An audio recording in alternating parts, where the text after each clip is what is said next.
Okay, I welcome you all once again in a new video, in a new session video in which we concentrate on primarily on very useful type of leadership style, and that is known as leadership, a transformational type of leadership. So whenever we look at this word that is transformation, in fact, we come across this concept that what do we mean by the word transformation?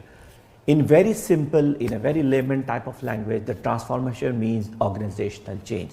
Why we are talking about organizational change? Because this is very much related with the organization context. So whenever we talk about change-oriented type of leadership, then definitely we come across this concept that is known as transformational type of leadership.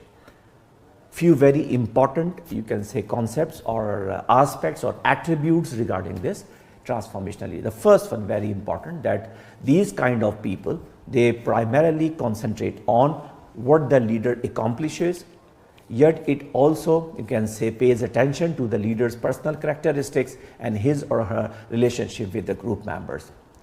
Helps bring about major positive organizational changes by moving group members beyond their self-interest and towards the goods for the group organization, and later on for the goods of the entire society. The sense is in developing and transforming people as in their life.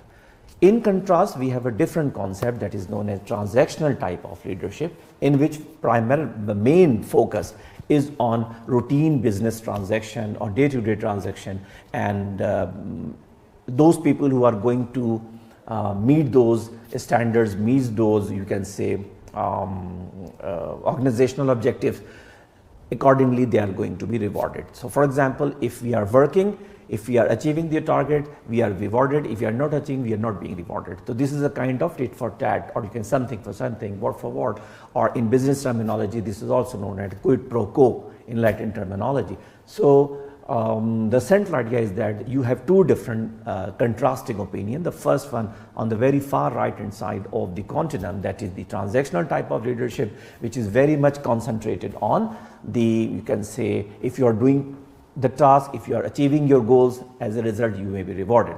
But on the other side, which is a different type of continuum, that is the transformational type of leadership, which is very much concentrating on the changing the people, their behavior, their attitude in the organization. Not only merely the main concept to change their life, but the main objective is to observe the betterment for the society, for the individual, for the organizational context.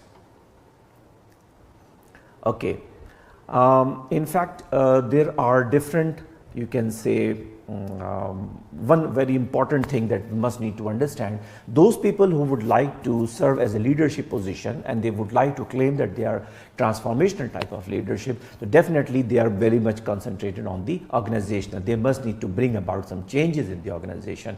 So above all, it is very important to understand what is the need for organizational change, because unless and until the need is not understood by the superior, the top management, how this is possible to get it communicated down the hierarchy. Okay, so it is very important to understand the organizational need first, followed by you must need to make your people understand what is the need for the change, and then as a result, when you are going to get it explained to the audience, to your subordinate, to your followers, or you can say all the departmental managers for which you are responsible, so definitely less likely you are observing the high rate of resistance to.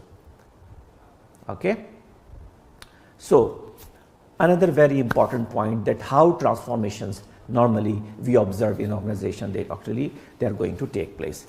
There are 10 different ways through which you can identify that people are going to have the transformation in the organization context. The first very important thing, that is the top management, the transformation leaders, they actually raise people awareness by educating them.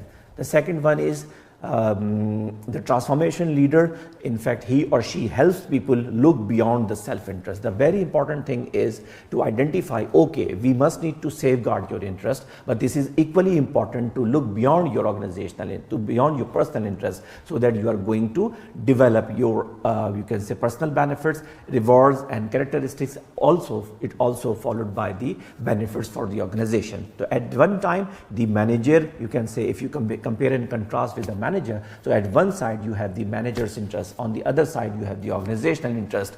So definitely we will be having the convergent interest. So there might be some you can say communication in between the two, so that you must need to help them understand, you must need to go beyond your self-interest toward the achievement of the organizational interest. Okay. Third very important, you can say, methodology or ways through which you can ensure the transformation in an organization as a leader, and that is you must need to help people search for the self-fulfillment.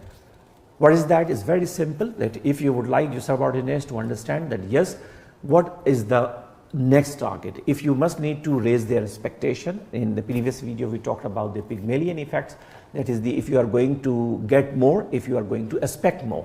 So this is a kind of, you can say, Galatea effect. This is also known as, this is also known as the Rosenthal effect. This is also known as Pygmalion effect. So according to the theory, if you are going to raise their expectation from somebody, definitely they are going to work accordingly. So for this, when you are going to raise the expectation to somebody, so definitely they are going to have this ingrained concept that yes, they need to fulfill something more. So it is very, very important for the transformation leaders to understand that yes, if you would like to raise their self-fulfillment as well as their self-interest, as well as the awareness, personal awareness, it is very, very fruitful or useful for them to ensure the organizational transformation, exactly without, you can say, having a very high rate of resistance in the organization context. It is equally important for the transformation leader to help people understand what is the need of the change, as we just talked about a few moments earlier.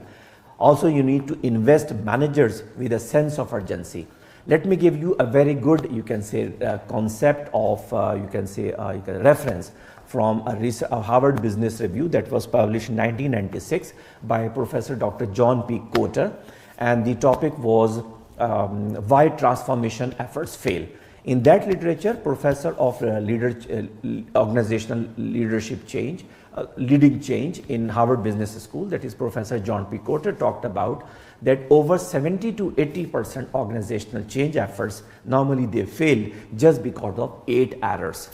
I repeat, 70 to 80% change transformation efforts fail because of 8 major errors. The first one, Professor Cotter talked about, based on industry experience, based on his years of, you can say, more than 3 decades of years of teaching organizational change in Harvard Business School.